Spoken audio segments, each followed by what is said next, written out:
So to do this, let's write first again the process that we did last Friday.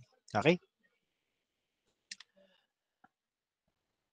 So last time our process goes like this. So you have a given differential equation, right? And then on your given differential equation, you will convert it into f of d times y equals 0. Yung naka d operators like these ones. Okay?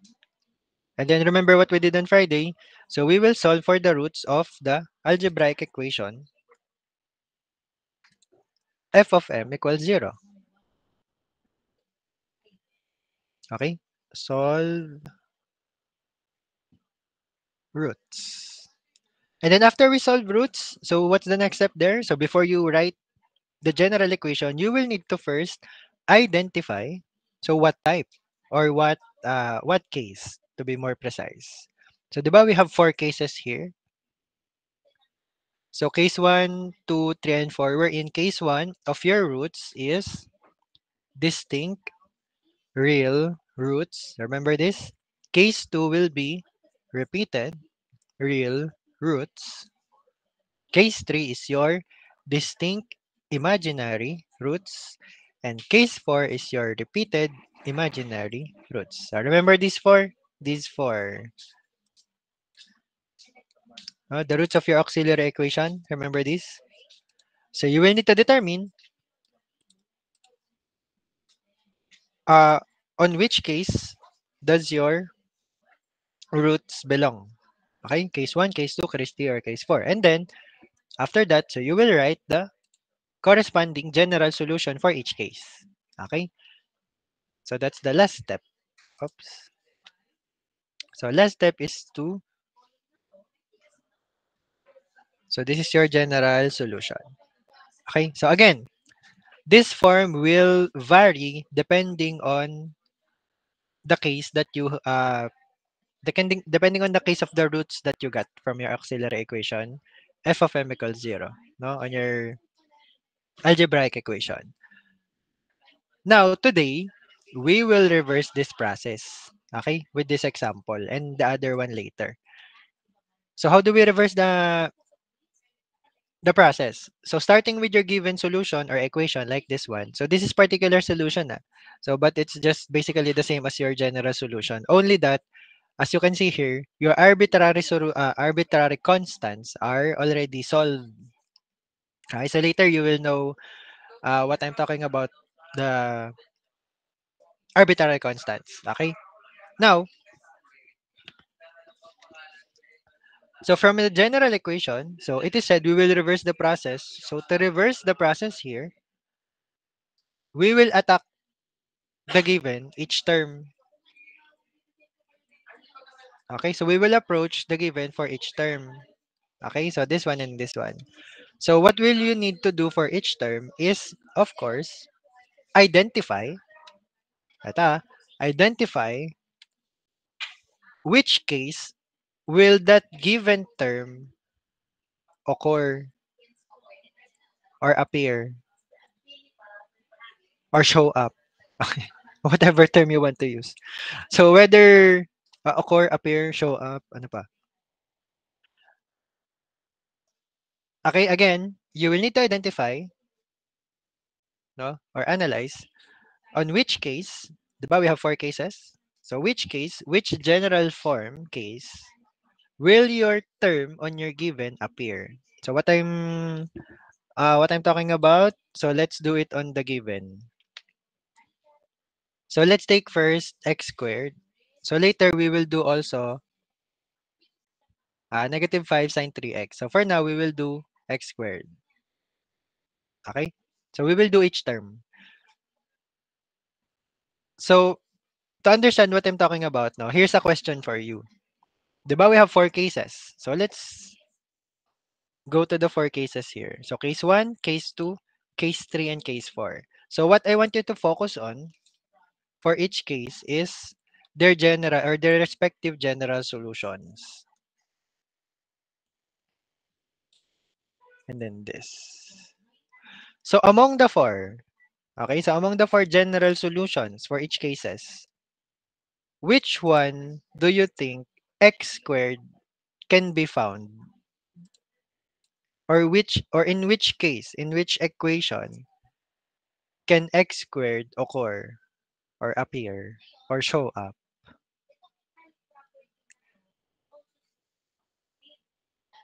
Case 1, case 2, case 3, or case 4? One is water. Ano yan? Ano yan? Come again? Nag-ano, Chappy? Case?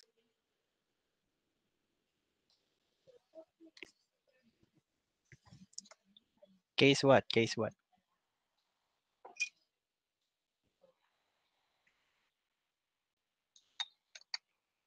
Ah.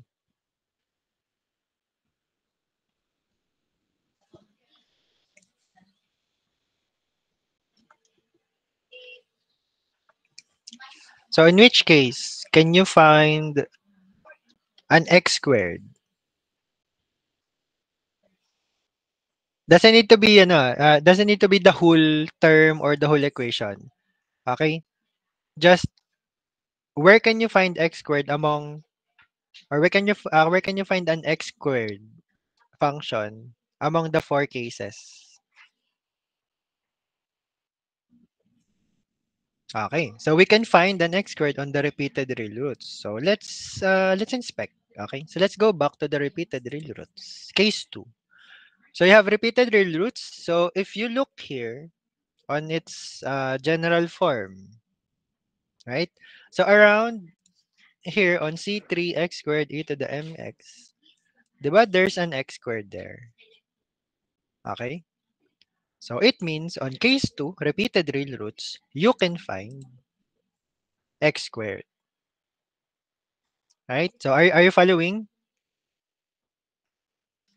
Has everyone noticed that also? Okay? But at the same time, so for additional analysis now, you can also find an x squared or it might also appear on repeated imaginary roots. 'Di ba? Because for repeated roots, 'di ba you will have factors of x raised to an exponent, no, raised to n minus 1, depending on how many times the roots are repeated. Right? Okay? So you can actually find an x squared on both case 2 and case 4. But here's another question. So how do we narrow down or which among the two or which between case 2 and case 4 should you pick or should you choose, no, as part of our solution? So to determine that, okay, so here's your clue. If your x squared has also a function of trigonometric, let's say it's x squared sine or x squared cosine x, okay, automatically that will fall on case 4, right? Because you can find a trigonometric function on case 2. Okay, does that make sense to you?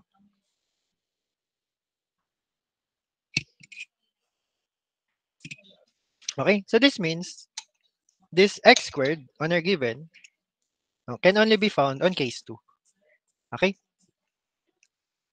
so now what's the next step? So now what?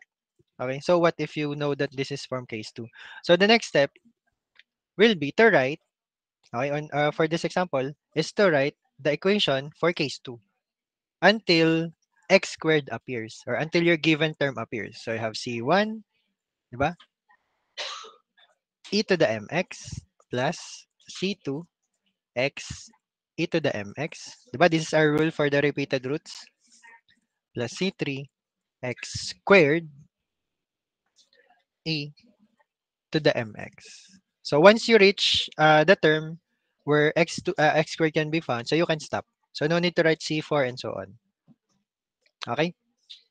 So now, you have here your general equation for the case 2 wherein you have x squared.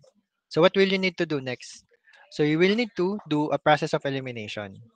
So what do I mean by that? On your given, so look again on the given, you only have x squared, no? You don't have an x value, you don't have e to the mx. So we will analyze what happened to them. Okay? So to cut it short, these two terms, no, especially the one containing x, the one containing e to the mx, no, and so on. So they are not on your given. So automatically, they have been zero.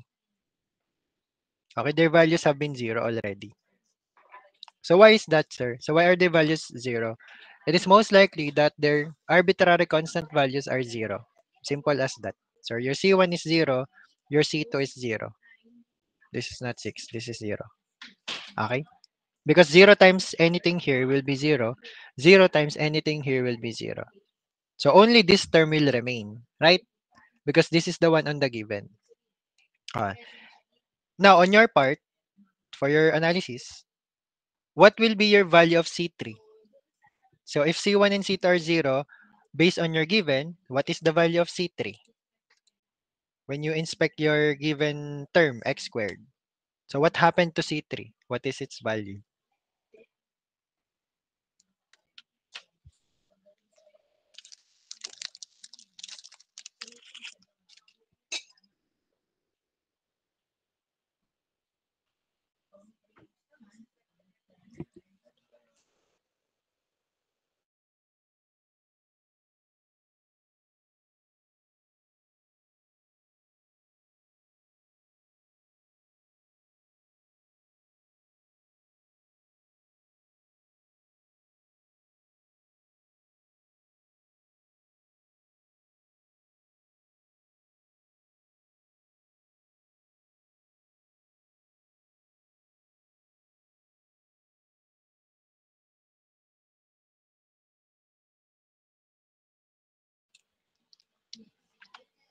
So when you look at the given, di ba? C3 is the coefficient of your x squared from here. So what is the coefficient of x squared here? That is 1. Okay? So meaning, your C3, no, if we solved it from the general solution, so the value of your C3 was 1. Okay? How about this part? Do you see an e to the mx here on your given? Diba you don't have an e to the mx? Only x squared. So what happened to the value of e to the mx? What is its value? Also, 1. 1 also. Okay? So now the next question is, how come your value of e to the mx is 1? So how does it become 1? When your e 0 is po yung raised to exponent. 0 po. exponent, correct? Okay. So meaning it became 0. So how did it become 0? So it became 0 or it became 1 now because so this become e to the 0, right? So how does it become e to the 0? No.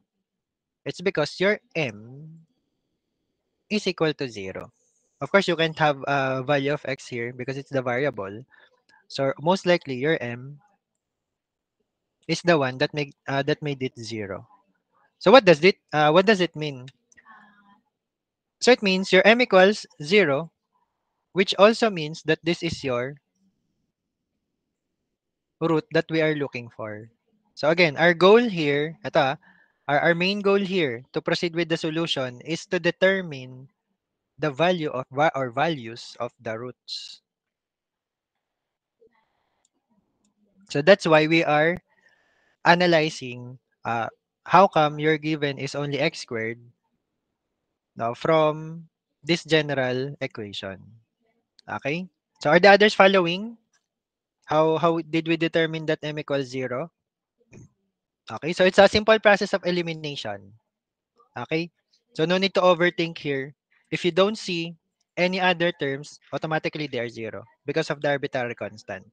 So on your given, if you don't see a coefficient, most likely that's 1. Or for example, there is a 2x squared there. It just means your C3 is 2. Okay, but we don't need that because that is not the root. So you can ignore that. Also, you will need to inspect if there are if there is a factor of a function that is e raised to x or e raised to mx, because there you will need to determine the value of the root because the root can be found on e to the mx. Okay, so that's why we analyzed how or what happened to e to the mx. Why is it not on the given? So it's because its value became 1 because your m there is 0. Now, the next question, okay? So now that we know that m equals 0, your root, the next question is how many roots does this include? Sige nga. Looking at the equation, the general equation. So how many roots does that involve? That m equals 0.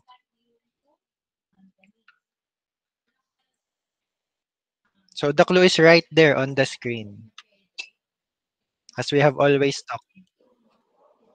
So is it 1? Is it a single root? Remember what we discussed early on during midterm.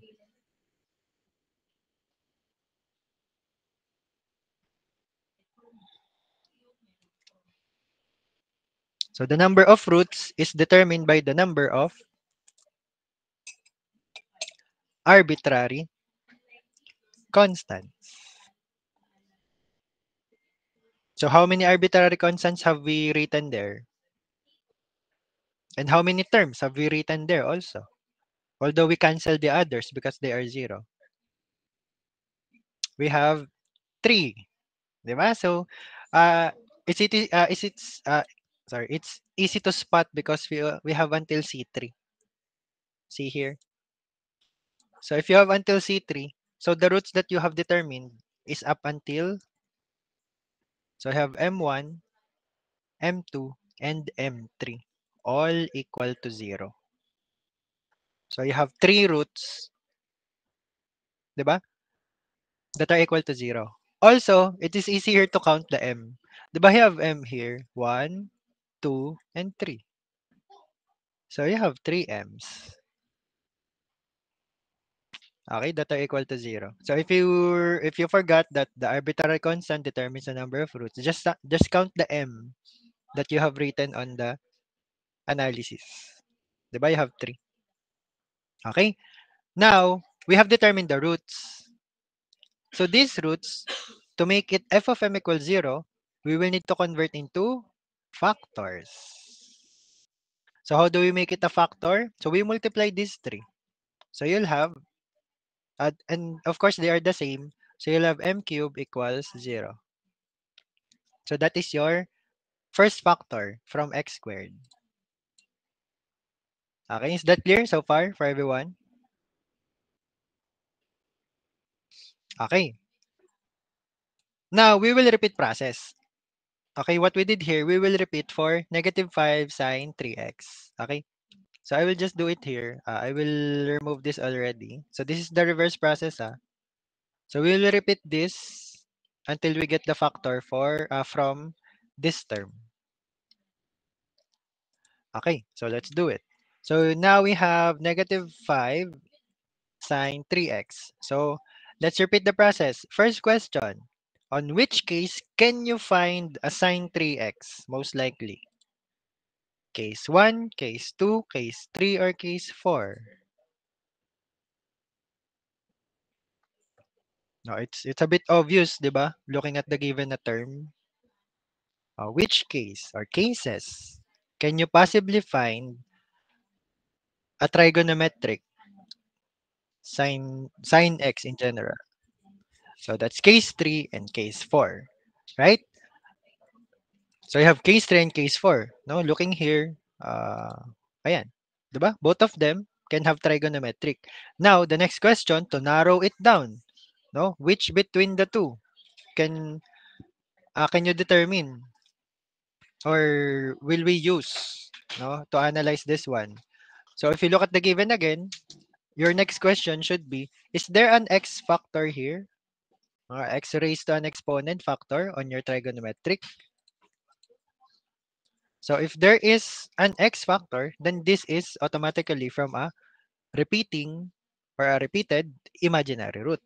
But as you can see here, there are no x factors here. Or basically, there is only x to the 0, if you want to consider that. But x to the 0, it just means this is the first term or this is only a single set of your imaginary roots. So meaning, this falls on case 3. Okay? So you can write this down also. So case 3, which is distinct imaginary roots. So we will do the same here, right? The general equation for case 3.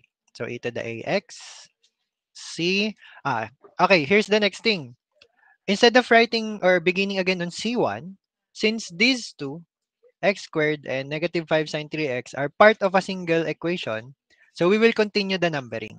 So if you did c3 here, your last arbitrary constant, so instead of writing again c1, so you will begin with c4. So that you know that this is your fourth root and fifth root. Okay? So c4 cosine bx plus c5 sine bx. Right? Is that clear so far for everyone? So just continue the numbering of the arbitrary constants. Okay, next step. So we will need to analyze or compare it with the given. Diba? Your given term is negative 5 sine 3x. Now, to determine the root, diba? We will need to determine the root. That is our goal. Our root for this imaginary, diba? Our distinct imaginary, our form of the root is m equals a plus minus bi. So we will need to know or determine an a value and a b value. Okay? So where can you find the a on your root? 'Di ba? On e to the ax. But looking at your given term, are you seeing any e to the ax as a factor here? 'Di ba? There is none. So what do you think happened here? Like this one. It became, so its value became, your e to the 1. ax became 1 also. Okay? And it became 1 because your a, the value of your a is, oops, 0. 'Di ba? So it already became 1 because it became e to the 0x. Okay, so that's what happened. Next. So how about C4 cosine bx? So what happened here? So are you seeing any cosine function here on your given? 'Di ba? Obviously, there are no cosine bx. So don't overthink. It became 0. So why did it become 0? Because of C4. Okay? So your arbitrary constant there is 0. So what do you have left? C5 sine bx, which is your given term. So your C5 here is negative 5. And then your B, which what we're looking for, is 3. Okay? So now, what's the next step? So we will need to determine the root. So you will need to substitute. So your root is 0 plus minus 3i, or simply plus minus 3i. Okay? So did you follow? Are you following how we got the root? Again, simple process of elimination. No? So what you're not, here's the thing. What you're not seeing on the given, just zero out. Or if it's a factor, especially if it's e raised to mx or e raised to ax, it means it became 1. Okay? And then the m or the a became 0. Simple as that. No need to overthink. Okay? And then the remaining, so there you will analyze. No, or you compare to the given. Like this one, the c5 sine bx. So we will compare with the negative 5 sine 3x to determine the arbitrary constant and the what we're looking for the root. Okay. So now, what's the next step here? So we identified the root, which is this one, for negative 5 sine 3x. But we will need to convert this as a factor because we can multiply yet positive negative 3i into m cubed. Okay, so to do this, so we will square both sides. Okay, so you'll have m squared, and then this will become, so the plus minus will simplify, and then 3i squared. So how do we square that? So square of 3 is 9. And then the square of I is, it's like you're removing the square root from the negative 1. So it will become negative 1. Okay? So it will simply become negative 1 times 9. So you'll have negative 9. Okay? And then, to make it a factor, to multiply to this one, to your m cube, so you will need to transpose. So you'll have m squared plus 9 equals 0. So equate to 0, and then this is your factor. Okay? So you have m cube equals 0 and m squared plus 9 equals 0. So these are your factors. So far, are you following? So now we have the two factors. Our next step is to, again, get the f of m equals 0. No? So let me first adjust this upward, the entire thing.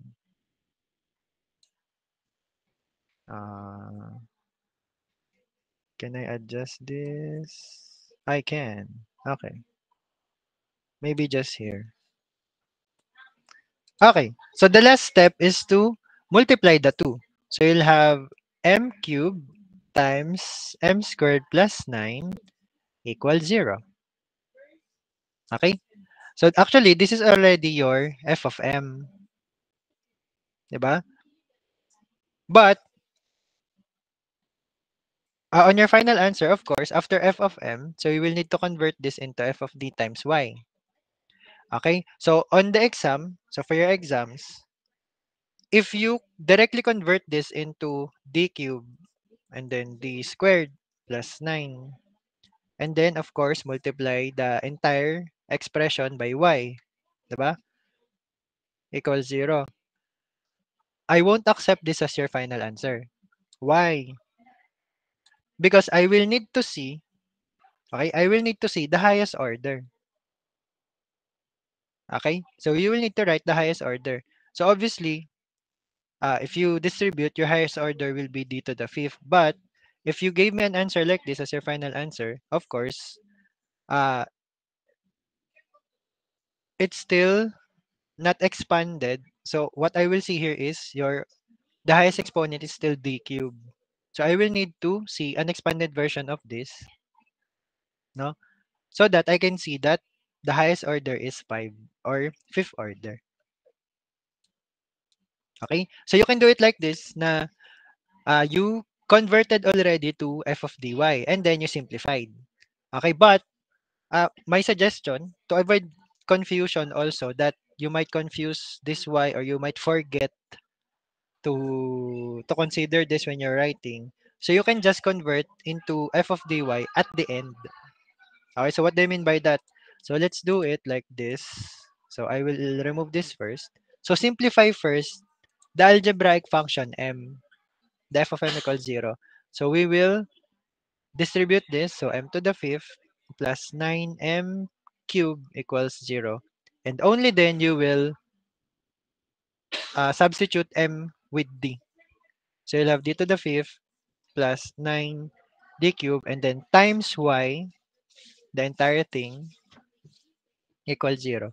So most students also get confused here. Either they forget to write y here or they write y only on one variable or on one term.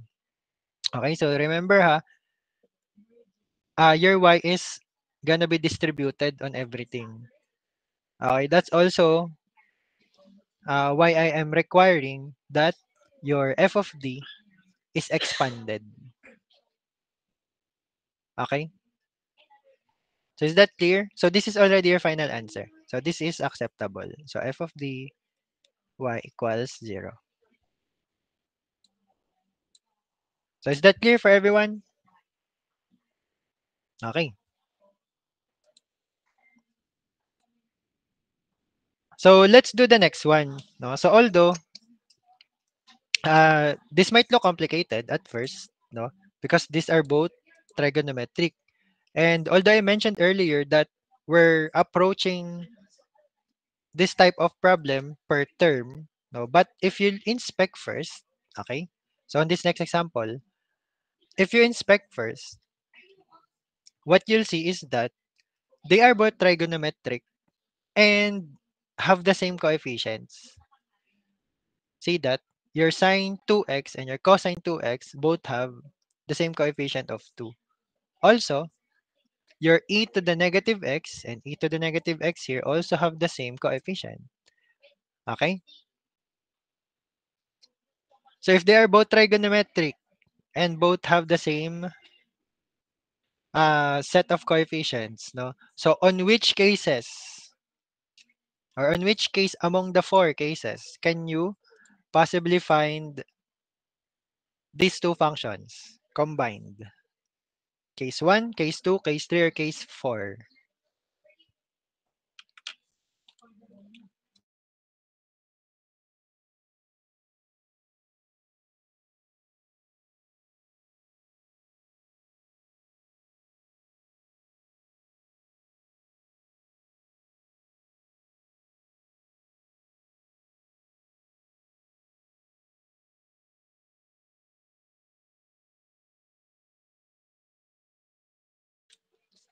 Okay.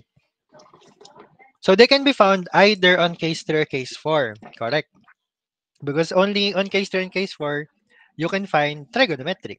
Diba? And obviously, on the given, you're not seeing any other term that is trigonometric. Diba? Wala naman nakalagay na, let's say, only e to the negative x or another term that is not containing trigonometric. So obviously, your case to be considered is only 3 and 4. Now, the next question is, which between the two cases will you use for this one? Okay? So when you inspect again, there is the presence of a factor of x. So in which case will this appear? Case 3 or case 4?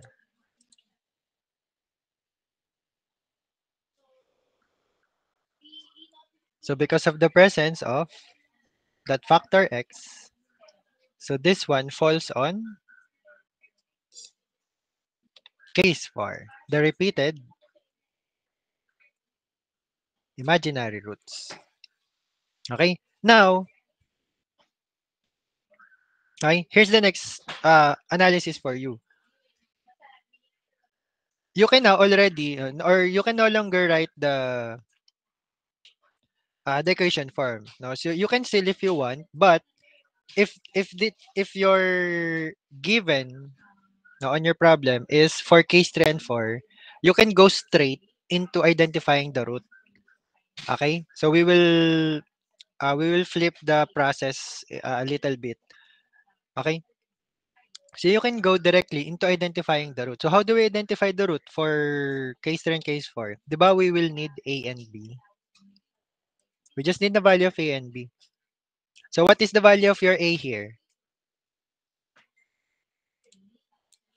Since they have the same value of A anyway for both terms. What is the value of your A?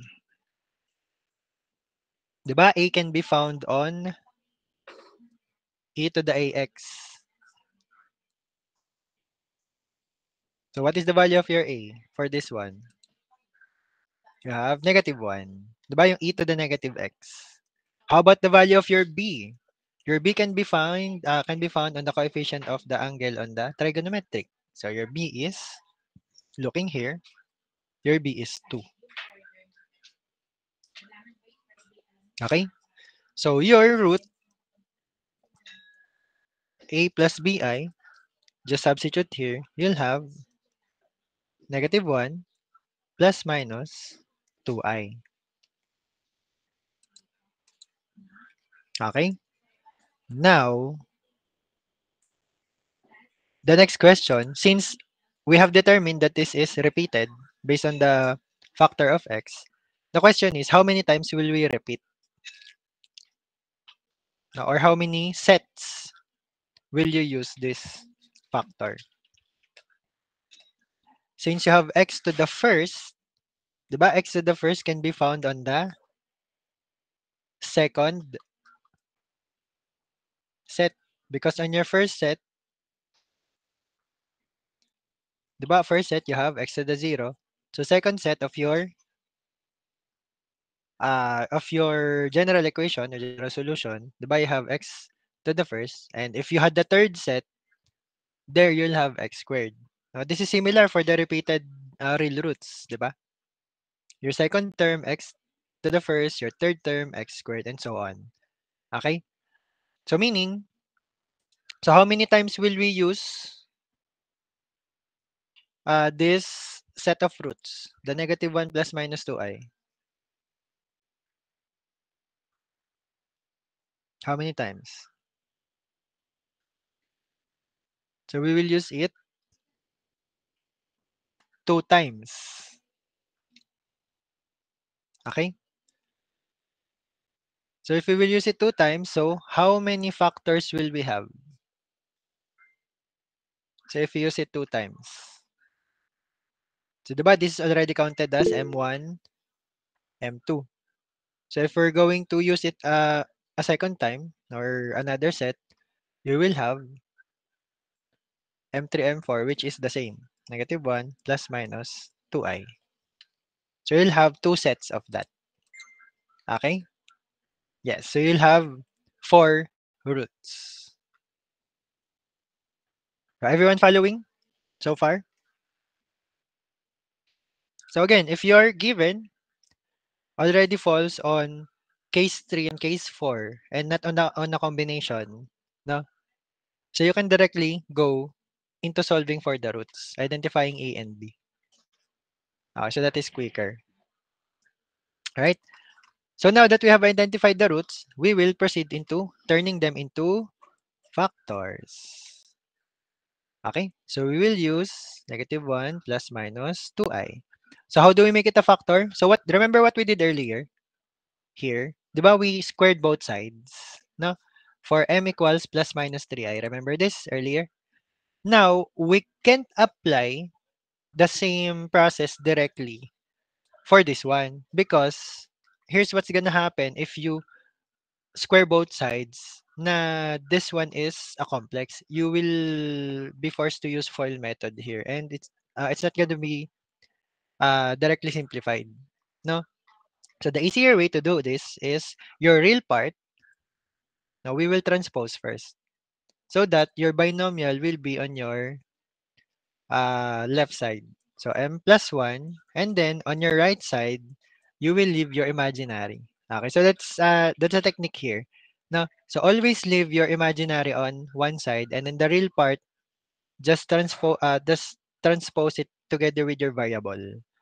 And then you will square both sides. So this will be easier to simplify. No? Also this one. This is just square of a binomial. Okay, but let's leave it as this first. So how do we square this? So plus minus will simplify.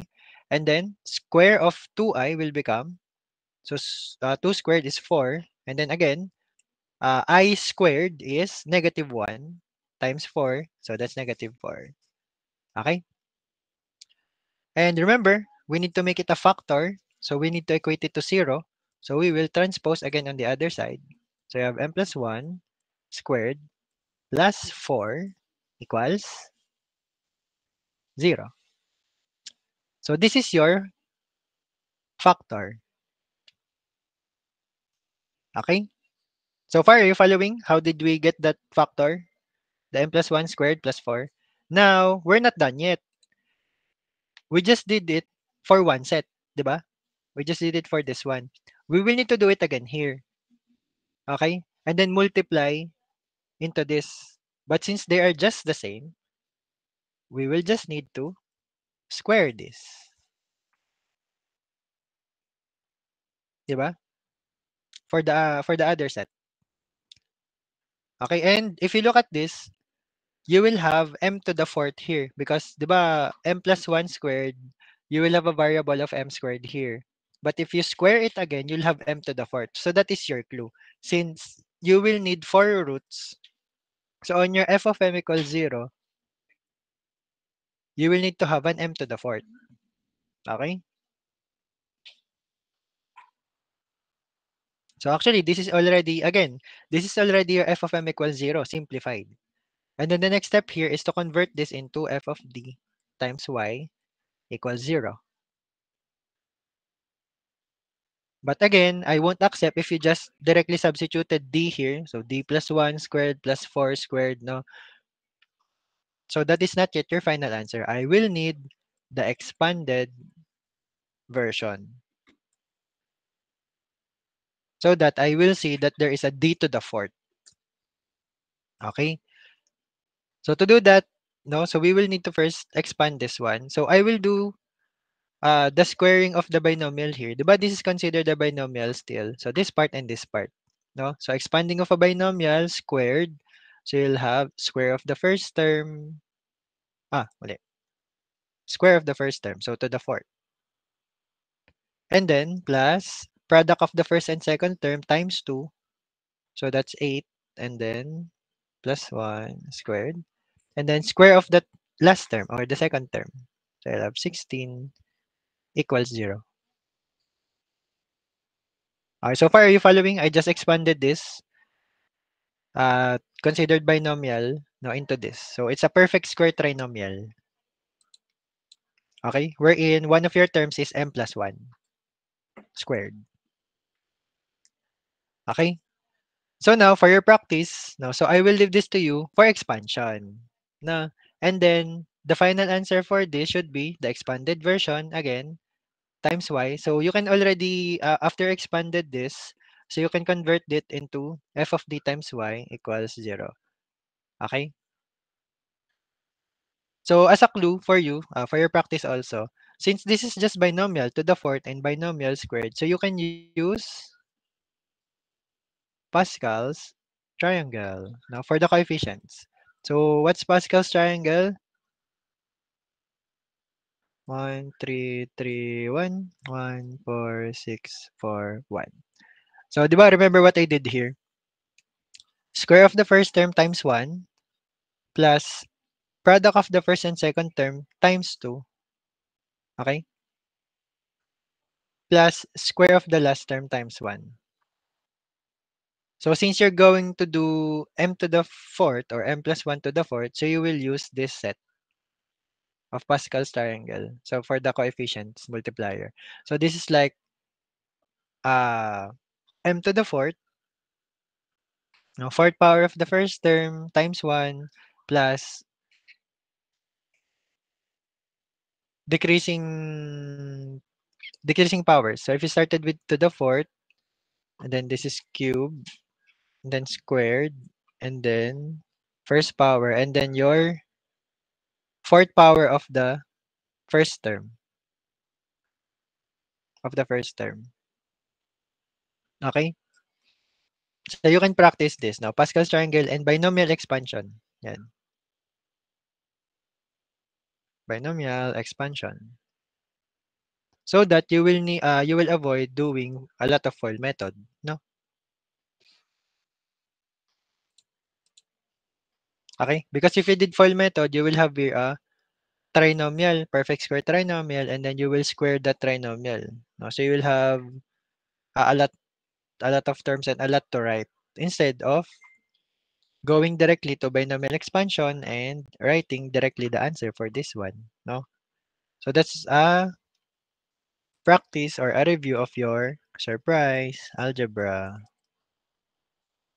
So we're still doing algebra here. Okay?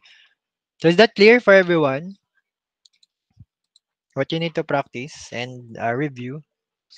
Okay? So this is just a review of your algebra, binomial expansion and using of Pascal's triangle, no? So that you can uh, write your solution quicker, no, or faster. Okay? So again, I will require on the exam, now for your exams, that you write the expanded version because you will need to convert it into f of d times y equals 0. So I won't no longer require you to write it in the fractional form, yung naka d to the fourth y pa over dx to the fourth, no? So no need for this one. Only up until f of dy equals 0. Okay?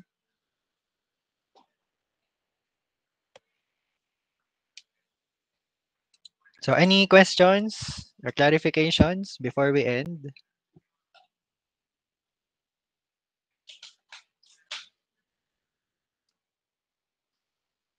Okay. So I hope most of you followed the process that we have discussed today, no, since it's a reverse process of what we have discussed last week. Okay, so on Friday, no, to supplement your learning, so we will do board work regarding solving of higher order DE. So I might also include sample problems with this one, constructing homogeneous DE, since we have already discussed this. Okay, so on Friday that will be your board work activity, and then next week, so we're purely online, so we will proceed with the next or the last topic, which is so solving or solutions of non-homogeneous DE. Okay, so what we did today now is actually part of solving the Rx that is non-zero, the right side of the non-homogeneous DE. And what we have discussed earlier or last week will be the process for solving the f of dy on the left side. No? So actually, next week, we're just going to combine what we have, all that we have discussed for your, since last week. No? So it will be a quicker discussion and then some example problem solving. Okay, so that will be the last topic. Now we will just combine what we did today or part of what we did today and then what we have discussed last week. Okay, so that on Friday, we can do first some board work for your practice and then next week we're online. Although at as of what I have announced last week, week 15, so that will be next week. So we will only have our Monday meeting nga pala. No, because on Friday, we will be attending the national convention. So, but I might leave you some classwork or some more sample problems to practice for your, especially for this last topic, solutions of non-homogeneous DE. Okay?